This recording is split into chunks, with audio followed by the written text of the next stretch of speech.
Hey everybody, it's Brent in Central Arkansas. I thought I would start out this video showing you some of the cleanup I do. This is actually the first time I've cleaned it up this year, and I'm at rotation now for the second generation of projects that I'm working on. That's exactly why the majority of tomatoes, it's pretty barren in here is what I'm trying to say. It's not a lot going on. But I've got the second set of tomatoes going, and they hopefully will be sprouting tomorrow or the next day. And it's more or less, this video is kind of more or less replacement planting 2 in the lazy garden. But I wanted to show you a little bit of the cleanup on this fabric, garden fabric, weed fabric, whatever you want to call it. You see a lot of people complaining about it, and really there's absolutely nothing to complain about it if you understand that you need to start with a good fabric. That's the first thing. And I've used DeWitt on this, 15 foot wide by, I can't remember, I think it was 300 feet. That's what I bought a while back. Anyway, you start with a good fabric and understand that if you get dirt on the fabric at all, anywhere, it's going to generate some kind of growth. And a lot of times underneath the pots here, dust and dirt will get underneath there a little bit. And because it's wet, it's ideal to start little things, little plants of various weeds or whatever. And it's real easy. Just I put gloves on, and I just take and I whisk my hand around the bottom of the pot, and they're gone. The hardest part is kind of what I showed you, and that is killing the grass from around the fence. If you don't, you mow the outside part where there's grass. If you don't, you'll get this kind of 6 to 8 inch, maybe even taller bit of grass that you saw me weed eat there. And so you got to go around, and I did half of it for you. It literally takes, I don't know, 10 minutes maybe to do that. And then once you get the weeds and the stuff out from underneath the pots, and you do the inside of the fence with the weed eater, then I just take that little blower bought specifically for this. I do use it for also the raised bed garden over there, and I just blow the weeds. I usually try to let them dry and then just blow it down here. It gets the dust and weeds, and it takes no time at all. So anyway, getting to the point of the video, I wanted to just kind of get that out of the way. I was going to do another video on doing cleanup, and as a lazy gardener, that's one thing I don't like. I like to spend my time with the plants. I don't like weeding. I don't like, maintenance work, more or less. I like the breeding aspect of it. So anyway, getting back to the point of the video here, I've got several plants here that I've talked about in, what was it? I'm trying to think of the name of that video. It's probably just posted for you. I think it did. July 1st, and today is July 2nd? I think today's July 2nd. So I think it posted yesterday. But that video was about high production tomatoes. There you go, I remembered it. So anyway, the point of high production tomatoes was to select, in this particular lazy garden grow, where second generation, was to select the Parthenocarpic tomatoes from all of the tomatoes that I grew. And right now outside of this fence is a tomato graveyard. There's just I removed every single one that I know is not Parthenocarpic, and what you see in here are prospects of Parthenocarpic tomatoes. Along with my melons project, I have Cantaloupe Cream Next Generation, and I have the small seeded watermelon over here behind me on my right, or your left. And then over here I've got some eating tomatoes because my wife insists that, and I like to eat tomatoes too, but insists that we also grow for consumption, because in the past I didn't. So I kill off something, she goes, "Is there any more tomatoes? Is there any more of this or that?" And I'm like, "No, I started the next project," and she's like, oh, she gives me a heavy sigh. So I promised that I would start growing some stuff that we can eat at the same time. So I've got a couple commercial varieties over here that I know will do pretty good up till about now, summer, and they're starting to get to where they're not producing anymore. But you do what you can do with what you got. So let me get around behind the camera and show you some of the various, I guess they're not cultivars yet, but the tomato lines that I think are parthenocarpic and what I think about them and stuff like that. I guess I'll start out with the exceptions. That's not part of the parthenocarpic tomato grows.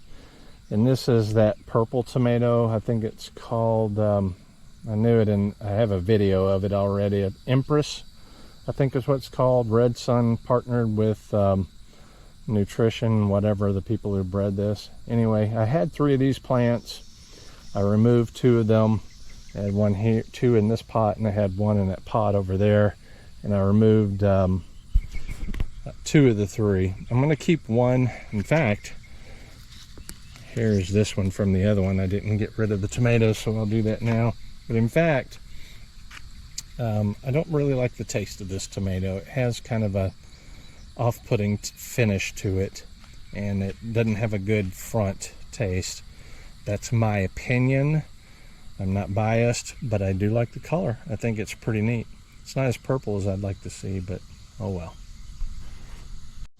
Over here, what I call row 4, closest to the house is row 1, and then 2, 3, and 4, because I've got 4 panels on each row, cattle panel trellises for 40 tomato containers in each row. Anyway, that's an eater tomato. This is an eater tomato, and I'm also doing kind of a bit of a trial with it. They're supposed to be determinate, but I've found a way to keep them trimmed, and they behave kind of like a determinate.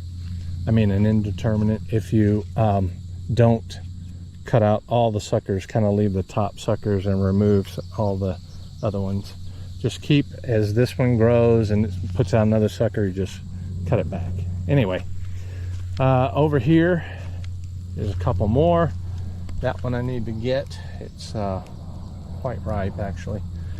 And over here, something I'm not going to talk about yet, but part of these, some of these, I would say every other one is a disease cross of mine. I crossed some of my Brandy Bear actually with a couple of productive disease resistant varieties, but we'll get into that another time. This is the 3rd row. You can actually see the containers, 1st row, 2nd row, 3rd and 4th. But on this row here, this one panel is a 3rd generation tomato grow, and from it I've got Sugar Bear Next Generation right here. This is a great tasting tomato, and it's really sweet. It doesn't crack. It produces a ton of fruit. The thing I don't like about it, and a lot of cherry tomatoes actually, is kind of the wimpy foliage and plant structure. They get really tall really fast, and they've got this wimpy tomato structure, or plant structure. This is Rose Cherry Bear, and it's a very large cherry. I like everything about this one. I bred this to European disease resistant variety. Getting the seeds for it was was a little bit complicated, but anyway, you can see I've got the 3 color tags up here. This one's definitely Parthenocarpic. I've already cut open a lot of fruit that had no seeds in it. So this over here is 2 tomatoes that came from a double hybrid cross. Anyway, there was yellow and red in 2 of the 4 parents. There was 3 reds and 1 not yellow but orange. Anyway, I don't know how the tomatoes came out so small, which is kind of weird because none of them were, but they have an orange here, and I've got a red over here. I don't see any ripe fruit here, but this is like candy, and I come out here and I snack on these things. They're so freaking good. The problem is I don't think they're Parthenocarpic, but they're so good I'm going to continue with the line. This row is third row, and it's the next panel coming this way. Remember I had 4, and this is, I guess, panel number 2, and 3 and 4 are behind me here. Anyway, this is Purple Dog Creek, and I like these 2 plants right here, and I know one for sure is Parthenocarpic. I still have to cut open the fruit, but I've got bud cutting on that one, and this one's showing aggressive fruit set. Even though I haven't tested yet, I suspect it's Parthenocarpic. On this third row, third panel coming back this way is a cultivar I'm going to call Lemon Bear. And of all the 10, I've got 2. This one's definitely Parthenocarpic. I still have to cut the fruit. You know, you have to wait until it's mature. But anyway, it's growing in the high heat. That's a definite indicator. I think I talked about that in another video. But anyway, that one and this one here may also be Parthenocarpic. I just can't quite tell yet. So it's still sitting there surviving because it may be. I'll talk about this one too before I forget about it. This is the 4th row, the 4th panel coming this way. And this is a San Marzano cross, and it is absolutely wonderful. It's turning out to be a fantastic paste. It's the first hybrid cross, so I have to grow out a bunch, and that is part of, I've already collected the seed, that is part of the next grow that's growing right now that I'm going to transplant out here. On this 3rd row here, the 4th panel coming this way, this is the only Fortunia cross with Brandy Bear that may be Parthenocarpic. I'm seeing some potential fruit set. It's not growing like this baby here. It's not growing yet, so we'll see how that goes.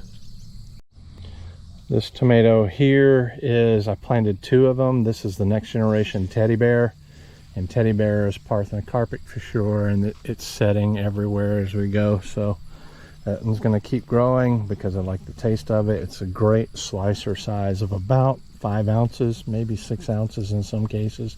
Super consistent, very productive, and you don't have to cut all the fruit off all the time. It just sets a certain amount of 3 or 4. And it's got great plant structure too. This row right here is the 2nd row, 1st panel, and this was a cross between Brandy Bear and Cherokee Purple. I was really disappointed with this line. I expected more dark tomatoes, and I only had one that was sort of dark, and none of them appeared to be Parthenocarpic except for these 2, and I can't remember what the colors of these 2 were. So they're growing little tomatoes. This one has some blossom end rot that I don't like, but a lot of my tomatoes have blossom end rot at one point. So I need to assess these further. I'm getting good fruit set on both of these plants, which is an indicator of Parthenocarpy. For some reason, I don't have the blue tags on them that I assessed them. So you can see the little babies here. In this heat, none of them are setting. Including the 2 commercial varieties I'm growing to eat. So yeah, I hope there's a dark one in one of those 2 there. I think most of this row here, this is the 1st row, 4th panel, and that's how I actually number these. This is 1, and there's 40 pots in here, so this plant right here is 1-40, 1-39, 38, etc., all the way to 1-1. And the 2nd row is 2-1 to 2-40. Anyway, that gives you a little insight to how I number them. So yeah, this was the cultivar Super Bear. This is the 3rd generation, and I like the plant structure. I've got on this whole grow here, I've got, it looks like 4 examples that I'm still determining which one of these I'm going to take. I don't normally like the short squatty ones like this, but it's got a big size to it, and there may be people that like this type of tomato. I mean, you cut this thing, it'll make 2 great thick sandwich size slices right there. But anyway, yeah, Super Bear, I've got several examples there. There's 2 and a 3rd. We'll see how they do, and evaluate for the next generation, the 4th generation, because this is one of the only ones that had the 3rd generation. This is the third panel of the first row. We were just talking about Super Bear right down there. Okay, baby, thank you. Dinner's ready. It's late, early evening, late afternoon. I think it's probably about, yeah, the water's already gone off, so it's probably about 8 o'clock. Anyway, love that woman, love that woman. Anyway, so what I haven't said yet, which I probably should, is I moved a lot of the various plants to get them into better locations. So essentially I can have the row 2, 3, and 4 for all the new second wave of plants to go in. And so down there when we're talking about Super Bear, you might have noticed the melons that are in there, and that's my next generation, my next wave of watermelons for the small seed project. I got them there, and I moved them all in here too. This is the first row, first panel, and I've got cantaloupe cream growing on it, and all the plants seem to be pretty healthy, surviving very well. Since I put the shade cloth up, they're not nearly as stressed, which can happen when you grow in containers in very, very high heat. You got to keep them watered. I just see a melon down there. I need to hammock so it doesn't fall off.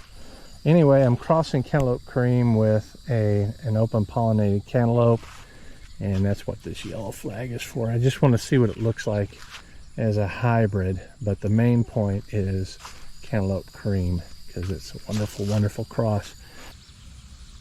Okay, so this video will conclude it. I'll talk a little bit more, but basically this is a cleanup and a prep for the next wave of tomatoes.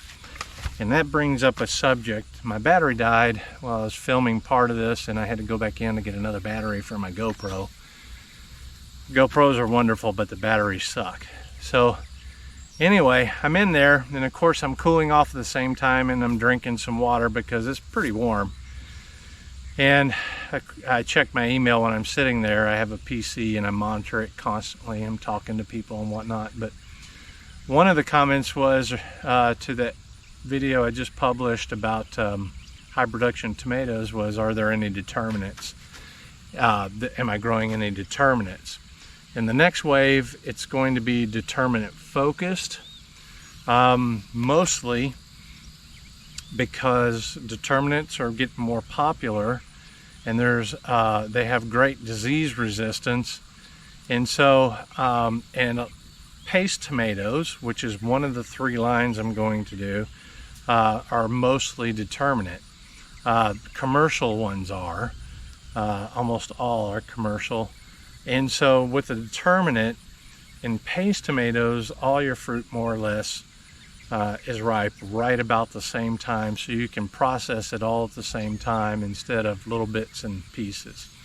So my thoughts as a breeder are, if I'm going to do a paste, I need to do a determinate to keep it in line with the way things are going in the world as far as tomato breeding goes with paste. But I wanted to improve the taste, and I wanted to be parthenocarpic too, meaning that it'll improve the capability of paste tomatoes, and I also wanted to bring in the great disease resistance that I've been able to source. So, and there's a lot of disease, a big disease package. And the great thing I know about Brandy Bear is it imparts a lot of its taste, and it's got a great plant structure, fantastic plant structure, and it brings in the Parthenocarpic too. I can't remember if I said Parthenocarpic, but great taste, great plant structure, and Parthenocarpic. That's why I breed with it so much. So there's definitely going to be determinate paste. I've crossed determinate for a determinate slicer, and I say slicer, some people say beefsteak, but I want a big, nice, oval, consistent fruit. That, I've got 2 lines of those coming, a next generation Brandy Bear, and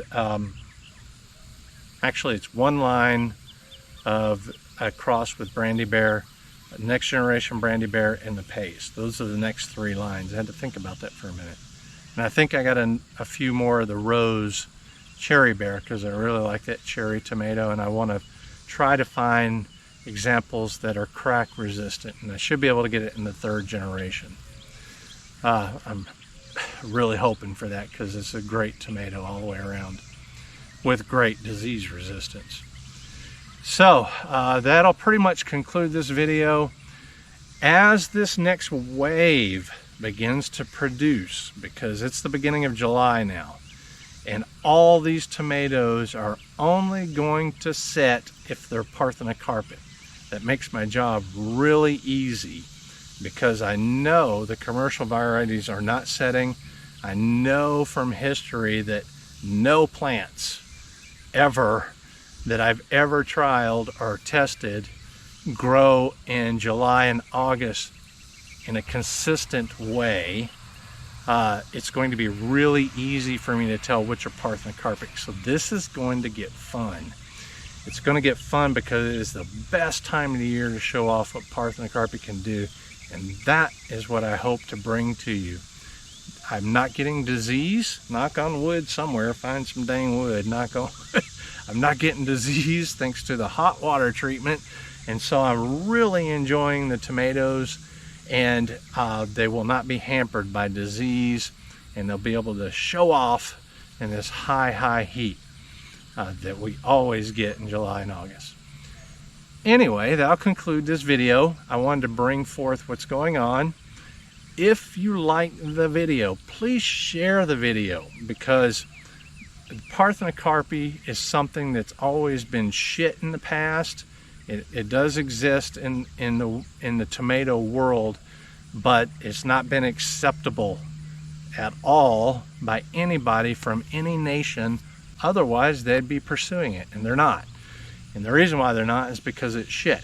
And the reason why I know they're shit is because I've tested them.